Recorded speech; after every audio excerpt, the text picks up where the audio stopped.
सरिला नवदिनात्मक यात्रा आसंता काली रत्न सिंहासन को बाहुड़े महाप्रभु। रथयात्रा रे प्रभुंक सहित जाइथिले अनेक देवदेवी चंडी चामुंडा और असरीरी। श्रीमंदिर बाहुड़ा पूर्व सेमानंकु तृप्त करेंगे जगतरनाथ। एथिपाई रथरे आरंभ होइछि अधरपणा नीति।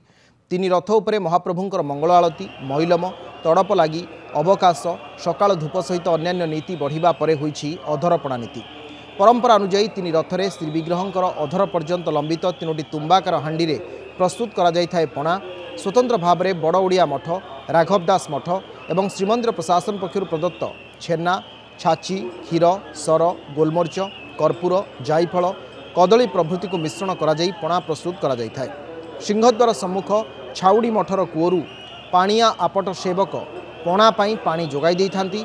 मध्याह्न धूप परे पत्रीबड़ू सुआरबड़ू गराबड़ू सेवक तीन रथरे पणा प्रस्तुत करने सहित पूजा पंडा माने पंच उपचार रे पूजा करने पर रथरे हांडी को भंगा जाए। यही पणा को पाई रथरे थिबा पार्श्व देवादेवी चंडी चामुंडा एवं असरीरी।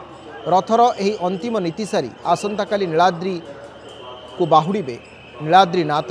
लक्ष्मी शांताणी को रसगोला दे अभिमान भांगे महाप्रभु।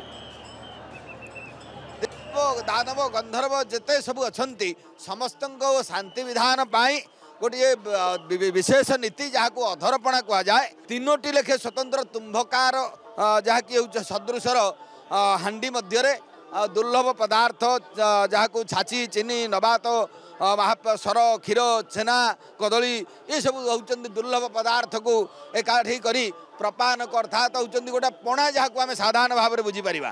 तेणु ताकू प्रस्तुत हुए एवं महाप्रभु को से तारी उपरे पंचोपचार पूजा हो सारापर सामंत पूजा पंडा मान द्वारा से बाड़ी दिज्व एवं समस्त को महाप्रभु शांति विधान करी नीलाद्री की आसंता काली होती जातना जीवे। जिते अधरपणाटी रथ उपर तीन तीनोटी कर 9टी जो भंगा जीव से गुड़ाक कहीं पाती ना कारण से गुड़ाक देवादेवी एवं जो आम कह अशरीर सशरीर जो था से ही पाइबे। किंतु आमर जेहेतु समस्त पालिया मानकर जार आज पाली थी सुआर कहतु पूजा पंडा कहतु पुष्पालक कहतु विभिन्न सेवायत वर्गर जो पालिया थे से पालिया मान से अधरपणा सहित न गोटे अलग सर्पामणी हुए जोटा कि सेटा आम मानकर मंदिर प्राप्य जोटा कि मंदिर भाषा खेई बोली कह जाए से खेईटा को आम नौ सेटा को माने प्रसाद रूप ग्रहण करा जाए किंतु जोटा भंगा जीव सेटा को ग्रहण करा जाए नहीं। बहुत खुशी ये खुशी कौन के वर्णना करहब ठाकुर कथा किसी कहीहबन। ठाकुर से अपूर्व करणा आम आज आसीपार मो पुअर चुट्टी पहला लोकनाथ नहीं लोकनाथ को दर्शन कर आसु ठाकुर देखा अपूर्व विश्वास से विश्वास कौन के कहीहब बहुत विश्वास ठाकुर अच्छा बेले तो आम अच्छु ना सी नथिले कौन आम रहीपर।